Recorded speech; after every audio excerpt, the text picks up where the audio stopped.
The following program is sponsored by the Building Wisconsin Television Network.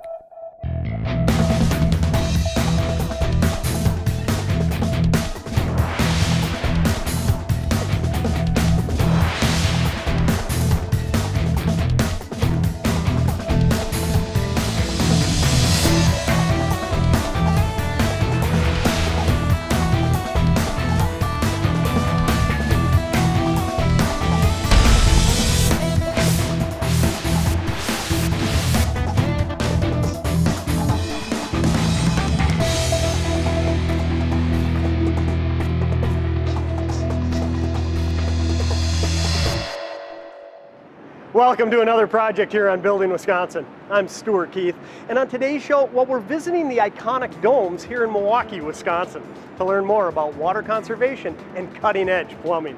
So let's get started with Sandy Folaron.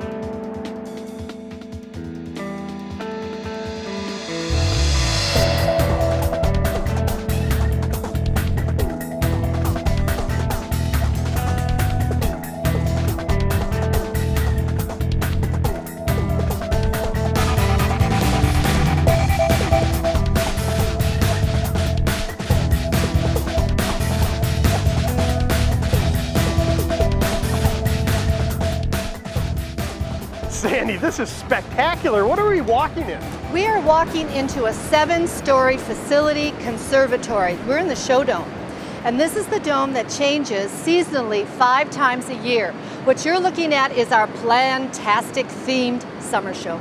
And when you say that it changes throughout the year, just kind of naturally changes from spring to summer to fall? Not naturally. It does take a village. Sure. It takes a village of people and horticulturalists to pull everything out and recreate it.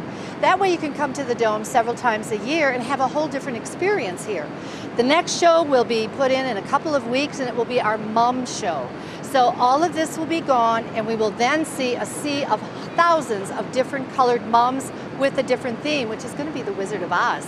And you know, I look around here and I just can't believe it could ever look more impressive. But with all the different changes periodically throughout the year, I bet each one is equally spectacular. Well, change is what it's all about for us. I mean, we want to recreate this facility so that people will come back and experience something new and different.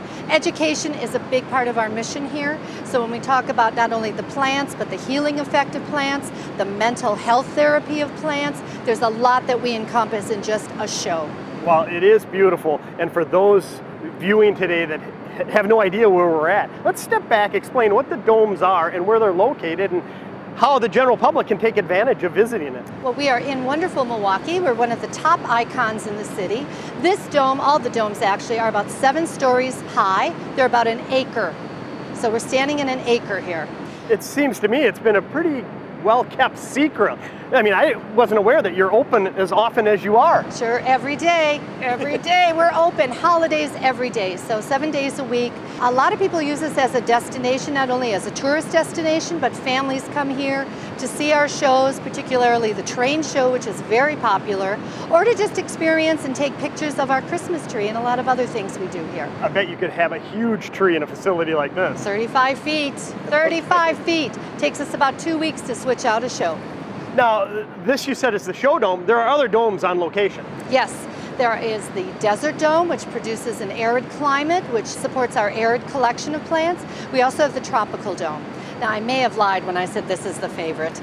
A lot of people in Wisconsin think the tropical dome is the destination, especially in the winter. Well, think of last winter, how cold it was. If I had known, I would have been there every day. It's a cheap trip to Costa Rica. It really is a vacation for people, especially if they want to smell the earth and the humidity of the plants. It's very lush. It's wonderful. And you get to use all your senses when you visit a facility like this.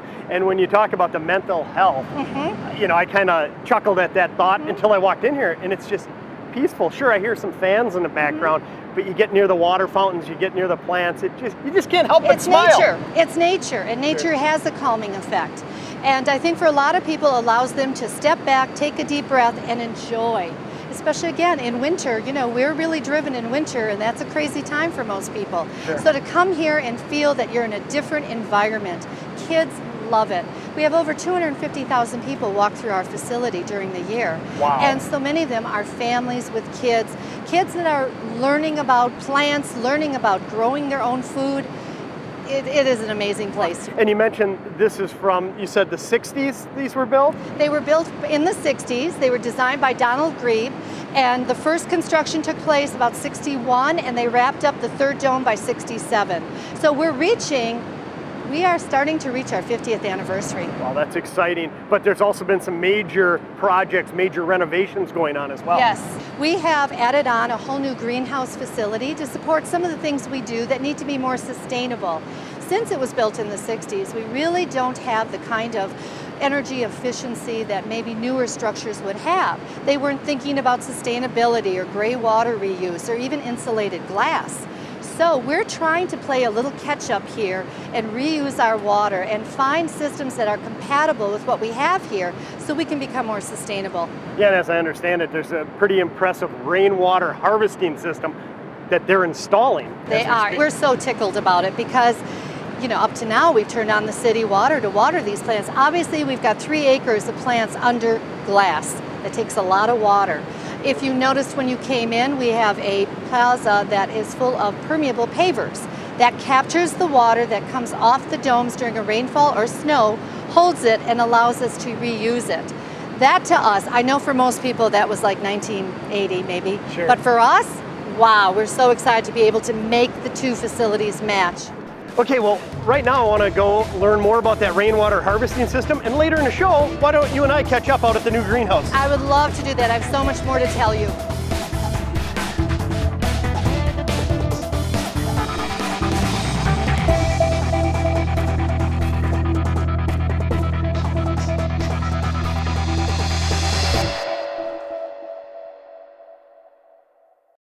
Building Wisconsin is made possible by the members of Plumbers 75, proudly serving their contractors and helping build Wisconsin for over 100 years.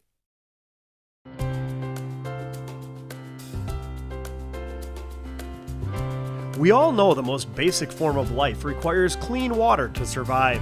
On Earth, we need it to drink, cook, clean, and it touches just about every part of our quality of life. Here in Wisconsin, we appreciate the value of clean water even more as we live alongside the Great Lakes. Yet we often forget to think about how water gets to our homes, schools, and businesses, and then safely back to Mother Nature. Where does all the dirty water go?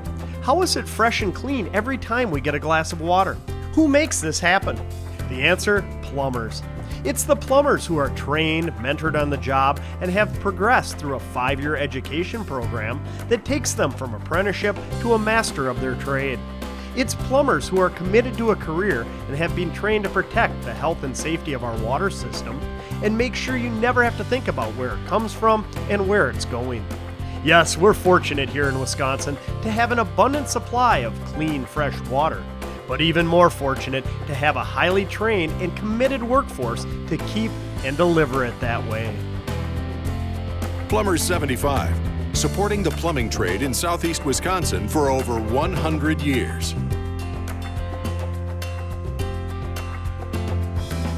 Since 2003, when Cornerstone Plumbing opened for business, the company has grown around a passion for exceeding customer expectations and an ongoing commitment to innovation, integrity, quality, and consistency.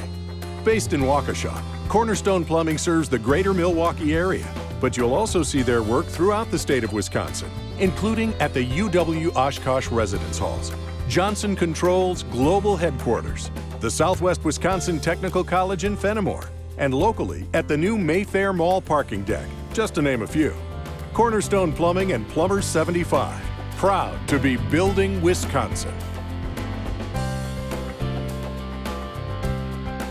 For more information on Building Wisconsin, follow us on Facebook and Twitter, and be sure to watch additional episodes on YouTube or at our website, buildingwisconsintv.com.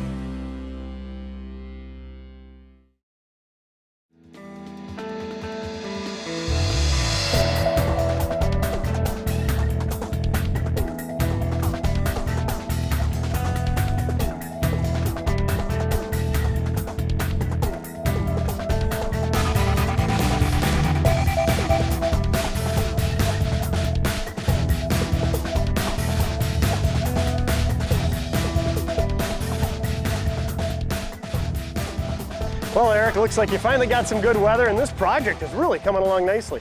Yeah, it is. The weather has helped us proceed and try to catch up with the schedule we're keeping for them. Right now we're in the middle of setting our water retention system. You can see a couple of the tanks. We just dropped the one. We still have to strap it down, and he's offloading a couple of our structures. The round structures are actually the risers to our wet well. That's where the water is stored before it's pumped into the building, where the submersible pump will be. And then the vault there, that's where the filter is going to set inside of that before it's piped into the tanks itself. So the water's all filtered before it even makes the tanks.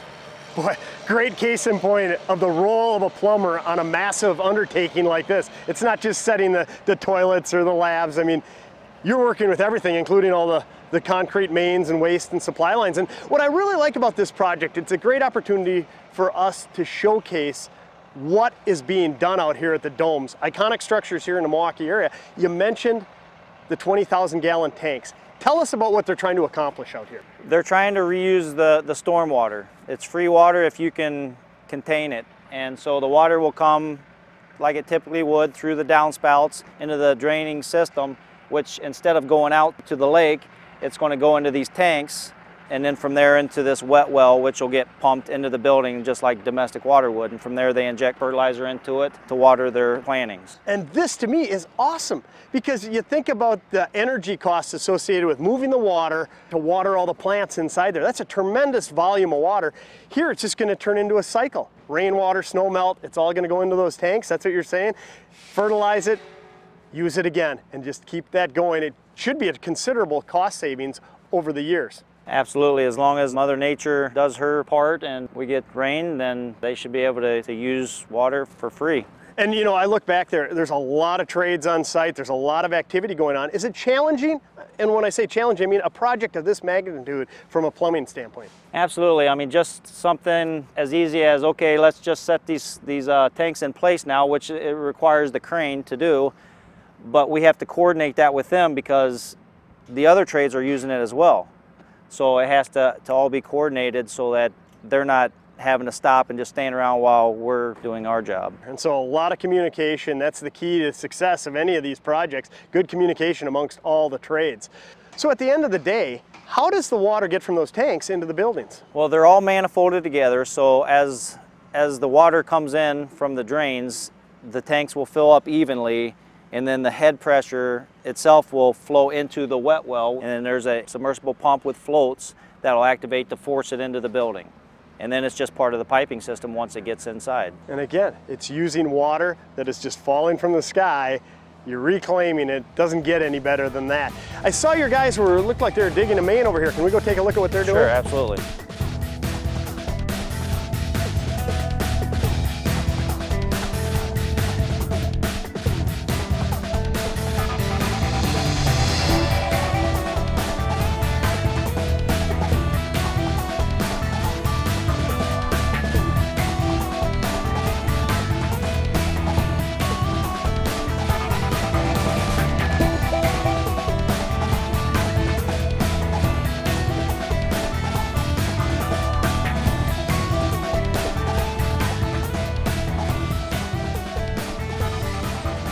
One of the unique things of the project was not being able to turn the water off, and we actually have two water mains coming in that feed this building from the street, so they tee in together, which is what these guys are doing now. So now that they're live off of the new feed, we can tie in to the old feed here. We had 800 feet of 6-inch water main bored from the other end of the park, so we didn't have to dig up the whole park.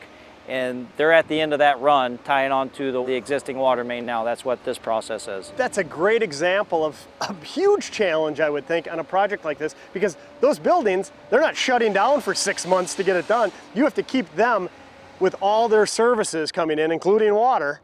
And so was it challenging to overcome, or just had to give a little forethought to it? Absolutely. I mean, they don't shut down. Every day of the year, the public is using these facilities, so we couldn't turn the water off. Great case in point of why I want highly skilled, highly trained, not only plumbers, but all the tradespeople working on a project like this. You know, one thing you mentioned was the coordination between all the trades, and when we first arrived, I watched these guys in action. It looked like one of the ops was talking to Kenny, one of the plumbers, and how they were communicating. Even though they're different trades, they were communicating. Each one knew what the other one was asking for. It's extremely important with heavy machinery to know where everybody is at all times and have good communication, because it doesn't take a whole lot for things to go wrong in a hurry. So communication's key in that regard. Well, you know, I love being able to see behind the scenes. This is no exception. So how long have you been a plumber? 20 years. Pretty happy with your career choice? I am. I like being outside. You're always doing something different, so it never really gets old. New challenges. Well, best of luck in it, and I really appreciate you coming on today's show. My pleasure.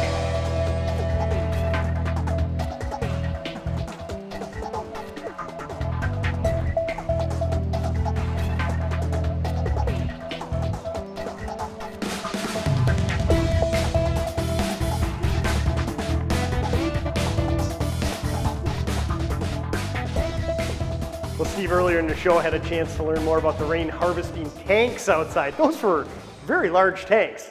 Yes, they are. So here we are, we're in the sky harvester room. So this is really the brains of the operation and how we take the water out of those tanks that you just seen and distribute that to the rest of the greenhouse. And as I understand it, those 20,000 gallon tanks are being filled with rainwater essentially and snow melt, anything that accumulates on the premises. And then here at the domes, they're able to reuse that after it's been purified?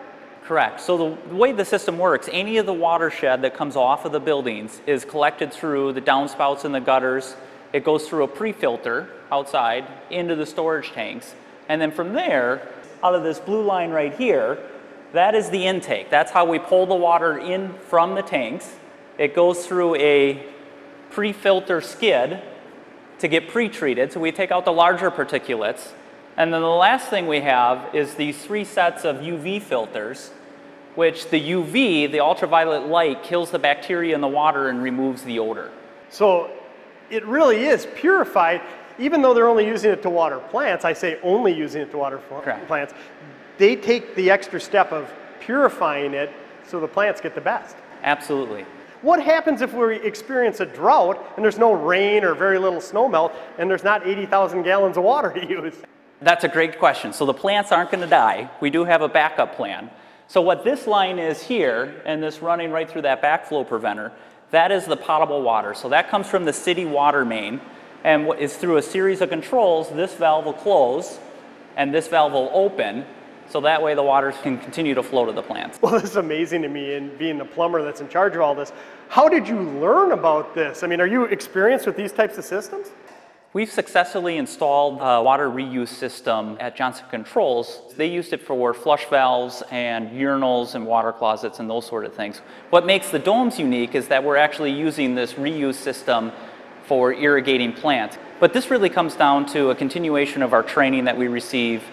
Well, this is pretty cool. So you say as you go, speaking from the water standpoint, it looks like it exits this room through this big blue pipe. Can we follow down the line and learn more about the system? Yeah, let's go.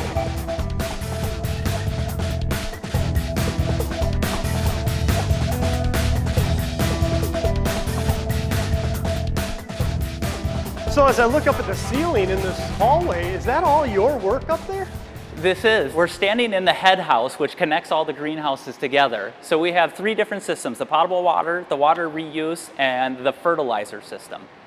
How does the water know where to go, if I can phrase it that way, in a facility like this? Well, it's all controlled by its life support system. So Argus Controls, we play a small part in that with the water reuse and the fertilized water, but the Argus system is really the life support for all of the greenhouses. And I look at all the technology. Really, this is a cutting-edge facility.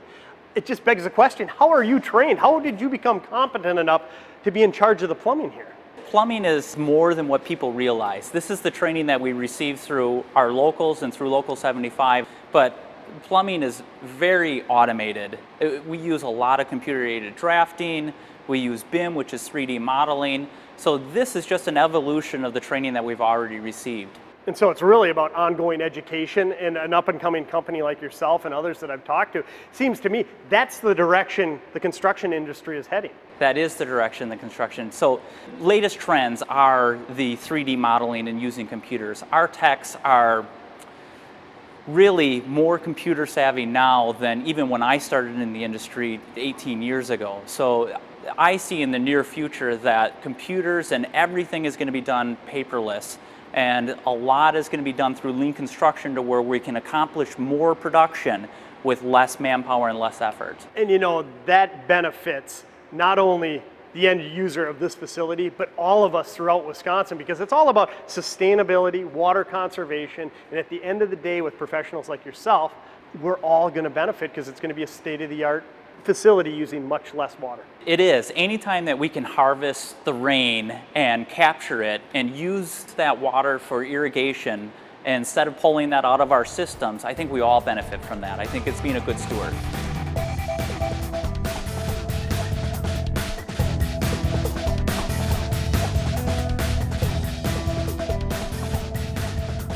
Stu, this is the final line. So this is where the water reuse system ends. So each one of these planting beds is controlled by this solenoid valve, which ties back into the Argus system that we talked about before. And when you think about all the watering that goes on at a facility like this, it must be pretty intricate because all these plants don't necessarily need the same amount of moisture on a specific time frame.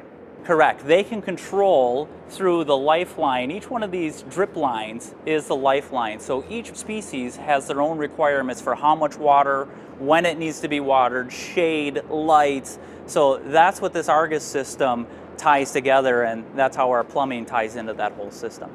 And I just marvel at the cutting edge technology. And what really makes me feel good is learning about that rain harvester system. The system here, when we're looking at the end result of these beautiful plants, how much water is being saved on an annual basis? I gotta believe it's 100,000 or more gallons of water. Actually, Stu, I think it's more like 100,000 gallons a month.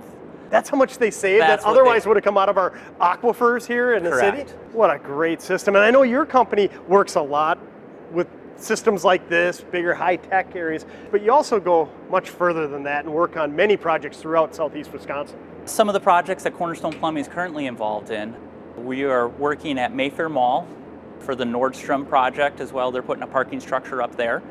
That's due to finish at the end of the year here. It's interesting you say a parking structure. I wouldn't associate plumbing with a parking structure, yeah. But again, a lot of surface runoff. A lot of surface runoff, a lot of storm water again to deal with.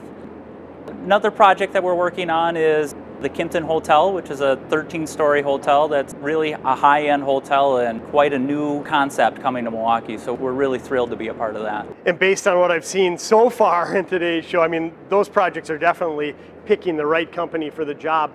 But it's not only about the construction on projects like this, you're also strongly involved in the community, aren't you? We are. Cornerstone has a motto. It's design it, build it, share it. And the share it portion of that is an opportunity to give back to great nonprofit organizations within the community. Sure. I really appreciate you coming on today's show, giving us a behind the scenes look at the incredible cutting edge plumbing technology that went into the domes. Thanks a lot. It's been my pleasure.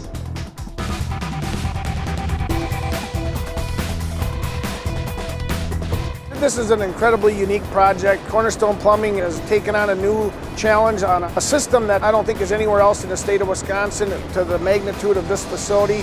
It's tying in another natural resource through the rainwater, treating it, making it the most applicable water for these plants. And as new technologies evolve and are required by our customers, it's important that our contractors embrace them. And it's also important that we as the local and the training facility that provides the manpower and the human resource to perform that work, that we embrace that technology and train our members so that our contractors can perform these technologies and deliver the product to their customers. And Cornerstone Plumbing has just put in a unique system that makes this place more efficient, more sustainable, and more environmentally friendly for many years to come.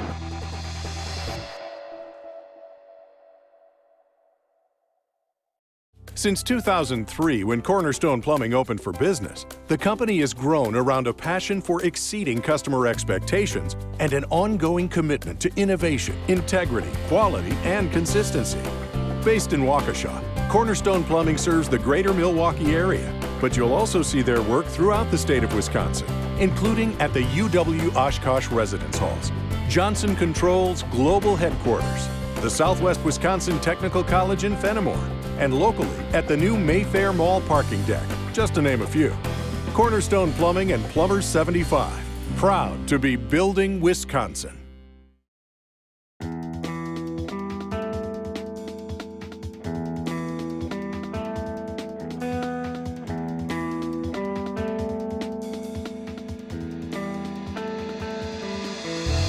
Well, Sandy, that was fascinating, learning about the rain harvesting system. And you know, earlier in the show, when we were in one of the 3 domes here, you mentioned you had some new greenhouses. Well, voila, here we are, and they look pretty spectacular. Aren't they amazing? 65,000 square feet. Now these are sustainable. This is great new development for Milwaukee County Parks Department. These are our greenhouses that support and supply everything we do there into the domes. And what are we growing here today? Poinsettias. These are our show plants for the holiday show. And as you can see the systems, you can see the irrigation into each and every plant, you can see the new growth. We're monitoring and growing these to our schedule. Thus you'll see the black shade cloth. That allows us to blacken the entire house out so we can force these to bud when we want them to, not when they want. So you manipulate their growing schedule. We chorus them a little bit, but it's a gentle chorusing. And again, no animals are harmed. Well, you have to be concerned with this because you mentioned at the show dome, that changes, what, about 5 times a year? It changes 5 times a year. So we want, let's say our holiday show, we want it to look spectacular whether you come in the first week or the last week of the show. So we have to stage the buds and the growth to meet that schedule. We want it to look good to the very end. So that's how we monitor these plants. So this must be pretty high tech or cutting edge, because is there just one person that maintains it all, or who knows how to control it? Well, there is a horticulturalist that oversees the programming. We have 2 staff people on site, but a lot of it is actually computer programmed to adjust the temperature, the water gauge, even changing the vents when the wind changes to make the vents close, or a heavy rainstorm moves in. It reacts to the Weather Bureau service, closes the vents you might have seen while we were here. So it is all programmed so you don't have to have someone on site 24/7 making sure things are secure if bad weather comes. But it also allows us to water when we want, how much we want, and the heat ratio as well. All of that is important to developing these plants. Now, how many of these new greenhouses are there? We have 6 growing greenhouses, one of which is the propagation where we start things from seed. So these are pretty much filled with all the things that we need for our shows, for other sites like Berner Botanical Gardens and some other park locations. Now, how many days a year? You said it's every day of the year, but what are your hours of operation for the general public? The domes themselves are open from 9 to 5 on weekdays and 9 to 4 on weekends. We do have extended hours during the winter though, because we do a lot of special events, concerts being one. So we're pretty rock and roll in the winter. Well, it's fantastic. I can strongly recommend it to any of our viewers, anybody in the state of Wisconsin and beyond. Come on out here. This is a hidden gem in the Milwaukee and entire southeast Wisconsin area. Thanks for giving us a tour. Oh, I loved showing you around.